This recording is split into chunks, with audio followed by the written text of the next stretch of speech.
احمد قریشی صاحب ہمارے ساتھ موجود تھے. بہت بہت شکریہ شاہ احمد قریشی صاحب. ہمیں آپ جوائن کر رہے تھے اور بتا رہے تھے کہ آپ یہ کہہ رہے ہیں کہ آپ کو جواب چاہیے. ظاہر ہے کہ اگر یہ میزائل، بالکل بات درست ہے کرن، کہ اگر یہ آبادی میں گرتا تو بہت زیادہ اس سے جانی نقصان ہو سکتا تھا. نادر میر صاحب ہم کو جوائن کر رہے ہیں، ان سے بھی بات کر لیتے ہیں. نادر میر صاحب، غلطی ہو گئی ہے، معافی نہیں مانگیں گے، اور پاکستان کے پاس بہت ساری وجہ اس بات پر شک کرنے کی کہ آپ نے غلطی آیا کی بھی تھی کہ نہیں. As chairman Pakistan national reform movement PNRM میں کلیئرلی کہہ رہا ہوں کہ بھارت پاکستان کے خلاف جنگ کی تیاری کر رہا ہے. یہ جو میزائل اس نے ٹیسٹ کیا ہے، میزائل ٹیسٹ کیا پاکستان میں مار کے، یہ اس کی پریپریشنز کی تیاری کا حصہ ہے. جو غلطی کہہ رہے ہیں وہ جو سب مرین آئی تھی ان کی اور پہلے بھی آتی رہی ہے، وہ پاکستان کے اندر سمندر سے اٹیک کرنے کی، وہ بھی اس کی پریکٹسز ہیں. جو دہشت گردی ہو رہی ہے بلوچستان میں جیسے بھی بات ہوئی، اور میں نے پہلے بھی کہا ہمارے ینگ آفیسر سولجر شہید ہو رہے ہیں، وہ تو غلطیاں نہیں نہ ہو رہی. تو دیر از LFC کشمیر میں اور افغانستان میں جو ہو رہا ہے، آل دا ہول ورلڈ جو میں بھارت جو پاکستان کے خلاف ایک مہم چلا رہا ہے، لوکل، نیشنل، گلوبل، ہر سطح پہ پاکستان، اس میں کوئی غلطی نہیں. There is a design, there is method in the madness, یعنی بھارت کے پاگل پنے کے پیچھے پورا منصوبہ ہے.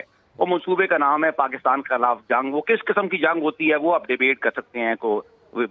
افغانستان سے یا بلوچستان میں وہ دہشت گردی کی جنگ کر رہا ہے، LFC پہ وہ اس طرح کی لڑائی لڑ رہا ہے، یہاں پر سمندر پہ وہ سب مرینز یا کچھ اور کرے گا، نیوی کو لائے گا وغیرہ وغیرہ، ادھر میزائلز اور ایئر فورس سے کرے گا. وہ تو اس کی ڈیٹیلز ہے نا.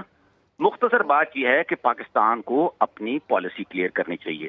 میرا یہ سوال ہے کہ اگر یہ میزائل جو ہے پاکستان کے شہر میں کسی میں گرتا اور ہماری ہلاکتیں ہوتی تو آپ کیا کرتے؟ اس کا جواب پوچھے نا کہ اس کا پھر کیا کرتے آپ؟ پھر بھی ابھی یہ کہتے ہیں کہ ہمارے قیدی مر گئے، بڑا افسوس کرے.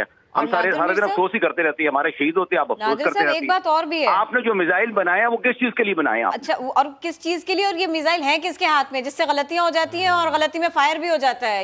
اس نالائقی کے اوپر بھی آپ کا کامنٹ چاہیے تھا، بھارت کی نالائقی. بات یہ ہے کہ وہ تو اگر نالائق ہے، فار ایگزامپل نلائکی سے کل یہ نیوکلیر آرم میزائل ہے، کل اگر کنونشنل بھی ہو یعنی روایتی بم بھی اور وہ اس سے پاکستانی شہید ہو یا نقصان ہو، ادھر 50 کلومیٹر پہ ایئر بیس تھی جو سارے اخباروں میں آ رہی ہے، تصویریں آ رہی ہیں سوشل میڈیا پہ، شہر ہمارے لوگ تو کہنے کا چلے غلطی سے بھی ہوا، اگر غلطی سے پاکستان کا نقصان ہوگا تو کیا آپ ایکسپٹ کر لیں گے؟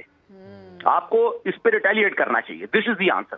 آپ نے جو 27 فروری کو آپ بار بار یاد کرتے ہیں، وہ اس پہ اس لیے بھارت رکا تھا، آپ نے ان کے جہاز گرائے تھے اور واپس گئے تھے. اب آپ نہ کریں تو اگلی دفعہ ان کے میزائل آئیں گے اور اس دفعہ ان میں وارٹ ہوں گے. یہ میں نے آپ کو ایک پالیسی ویو دیا ہے جو chairman Pakistan national reform movement کے طور پہ. یہ نہیں ہے کہ پاکستان کو جنگ شروع کر رہا ہے یا پہل کر رہا ہے، ہم تو کچھ بھی نہیں کر رہے، لیکن اپنا دفاع تو کریں. اگر آپ اپنا دفاع نہیں کریں گے تو پھر آپ کے مسائل ہوں گے بہت زیادہ. چلیں، یہ ایک نالائقی تو ہے، لیکن نادر میر صاحب آپ کہہ رہے ہیں کہ ریٹیلیٹ کرنا چاہیے. عابد لطیف صاحب دفاعی تجزیہ کار ہیں، ان کی بھی رائے لے لیتے ہیں. عابد لطیف صاحب، ٹیکنیکل فیلئر تو ہے اور اس کو ایکسیپٹ بھی کر رہا ہے بھارت. جس طرح کرن نے بھی یہ پوچھا ابھی نادر میر صاحب سے، بہت تشویشناک صورتحال ہے، تشویشناک بات ہے.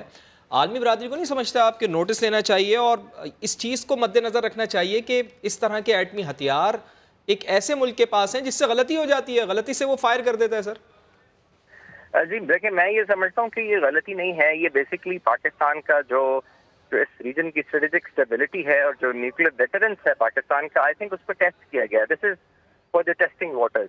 دیکھیے، یہ جو بیسکلی یہ جو میزل ہے براموز، یہ کروز میزل ہے جو کہ ریم جیٹ انجن بیسڈ ہے، اور یہ لو الٹیٹیوڈ نان بلسٹک جو ہے وہ اس کی ٹریجیکٹری ہوتی ہے. اگر آپ اس کی ٹریجیکٹری دیکھیں تو 34-35 کلومیٹر یہ ادھر اس نے ٹریول کیا اور پھر اس نے ٹرن کیا اور وہاں سے ٹرن کر کے وہی ٹریجیکٹری مینٹین کرتا ہوا وہ جو ہے پاکستان میں میاں چنو کے پاس آ کے گر گیا. تو آئی تھنک یہ موو جو ہے یہ انٹینشنل ہے، اور یہ ٹیسٹ کیا گیا ہے کہ جو ہماری ایک تو ملٹری پرونس کو، کہ ہماری ملٹری جو ہے اس کی، اور اسپیشلی ہمارا ایئر ڈیفینس سسٹم وہ اس کی کیا کیپیبلٹی ہے، اور دوسرا یہ I think it's signalling, it's strategic signalling, it has to be taken seriously. دیکھیں، یہ والی بات تو ہو گئی، لیکن ایک ایسا ملک جو اس قسم کی حرکتیں کرتا ہے اور کہتا ہے جی اوہ سوری بھی نہیں، بلکہ اوہ جی غلطی ہو گئی ہم سے. ان کی چور مارکیٹ میں یورینیم بک جاتا ہے، ایسا مواد بکنے لگ جاتا ہے، چور بازار میں چور اکٹھا ہوتے ہیں اور دہشت گردی کے لیے سب کچھ کرتے ہیں. تو آپ نہیں سمجھتے عابد لطیف صاحب کہ یہ تو سرحد کے بالکل برابر میں، میرے خیال میں تو بہت بڑی گڑبڑ تو وہیں پر ہے، انہی کی طرف ہے. یہ خود کتنے بڑے سیکیورٹی رسک ہیں. جی بالکل سیکورٹی رسک ہے، لیکن بات یہ ہے کہ یہ ایک سگنل انہوں نے دیا اور ہمارا طرف سے سگنل یہ ہونا چاہیے کہ وی آر فلی پریپیئرڈ، اور ہم اس کا جواب آئی تھنک یہی ہے ہماری پریپیئرڈنس اور ہماری جو ریڈینس ہے، اور آئی تھنک مطلب that message that signal has been given.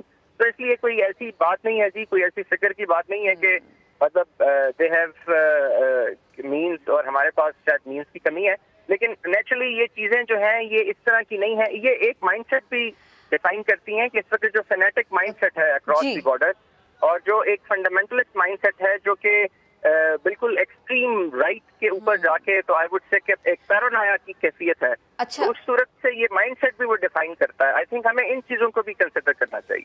ٹھیک ہے عابد لطیف صاحب، نادر میر صاحب، بہت شکریہ اس اہم ترین معاملے کے